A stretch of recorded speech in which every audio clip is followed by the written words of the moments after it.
Pemirsa, 1 tahun berjalan dalam periode kedua kepemimpinannya sebagai Presiden, Joko Widodo bukan hanya disorot tentang kinerja pemerintahannya, tapi juga kian erat dukungannya kepada pemerintah dari Senayan. Benarkah kuatnya partai politik pendukung pemerintah di DPR lah yang berperan penting dalam memuluskan program pemerintah?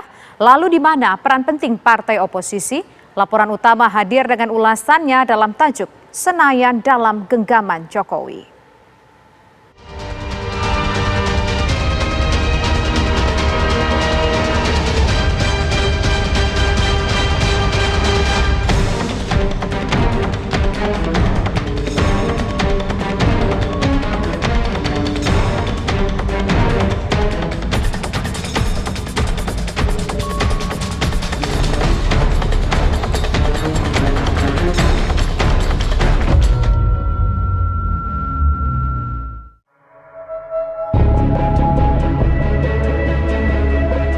Satu tahun berjalan dalam periode kedua kepemimpinannya sebagai Presiden, Joko Widodo bukan hanya disorot tentang kinerja pemerintahannya, tapi juga kian eratnya dukungan pada pemerintah dari Senayan.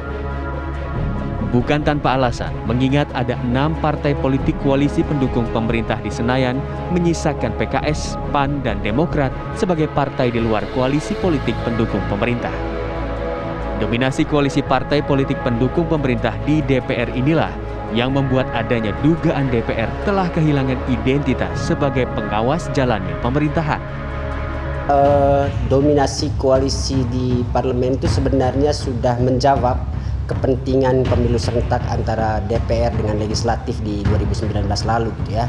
Karena pemilu serentak itu kan menginginkan eksekutif atau presiden itu didukung oleh mayoritas di parlemen sehingga kebijakan-kebijakan pemerintah lebih mudah untuk dieksekusi gitu ya, karena tidak sulit kemudian untuk memastikan dukungan parlemen gitu ya.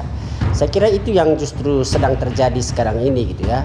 Pemerintah dengan mudah bisa mendapat dukungan dari parlemen untuk semua ambisi-ambisi maupun program-program yang dimiliki pemerintah gitu ya. Dengan komposisi kelompok pendukung dan oposisi di Senayan itu, benarkah DPR diduga mulai melunak mengkritis kebijakan pemerintah?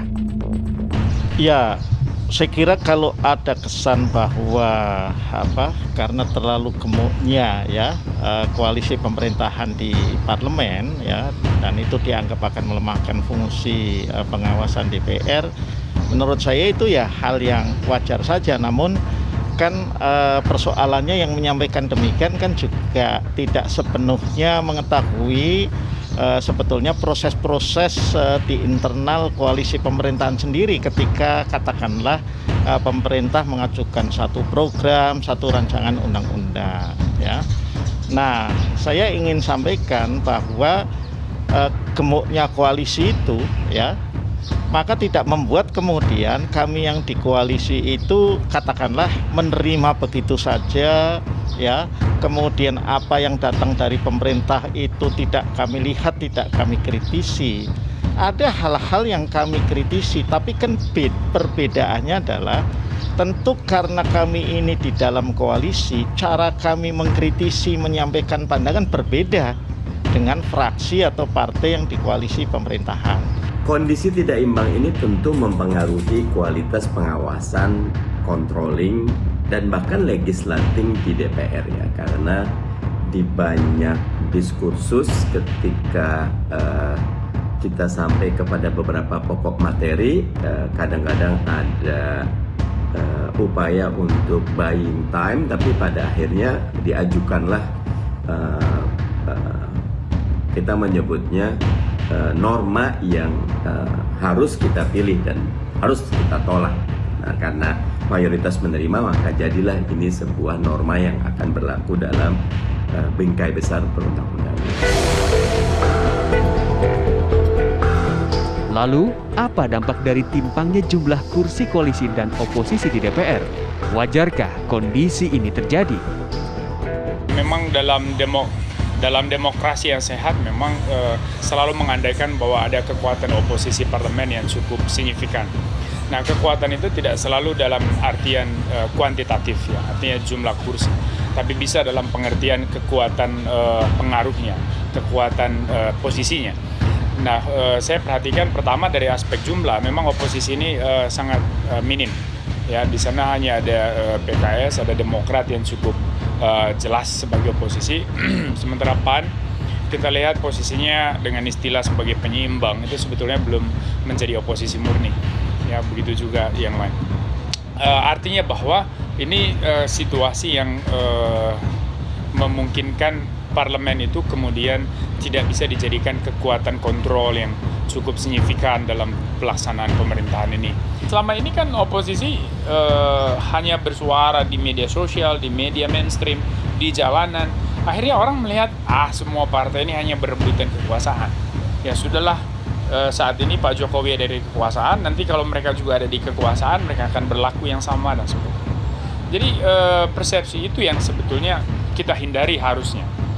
Jadi hindari bahwa masyarakat punya satu persepsi yang buruk terhadap fungsi pengawasan parlemen terhadap pemerintah, atau punya satu persepsi yang buruk tentang kinerja oposisi politik. Nah, kembali kepada oposisinya sendiri, mampu nggak mereka menjaga marwah oposisi? Mampu nggak mereka tampil sebagai kekuatan alternatif yang elegan, yang kritis, yang benar-benar berorientasi pada kepentingan bangsa dan negara?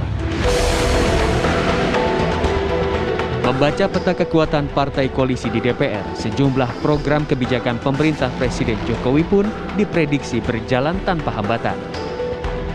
Benarkah kondisi menguntungkan istana dalam memuluskan langkah politiknya? Bukan dukungan buta, ya, bukan satu koalisi yang sifatnya selalu memberikan pandangan yang mendukung. Ya, ada juga 1-2 partai yang memberikan pandangan-pandangan lain. Tapi ini dinamika begitu, ya. Dinamika yang kemudian menjadi satu bahan diskusi, tapi setelah diputuskan ya maka kemudian ini dijalankan. Jadi saya kira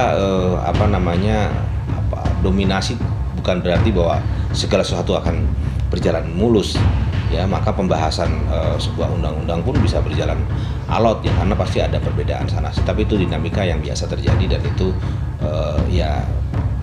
diberikan ruang, ya, dalam proses pengambilan kebijakan.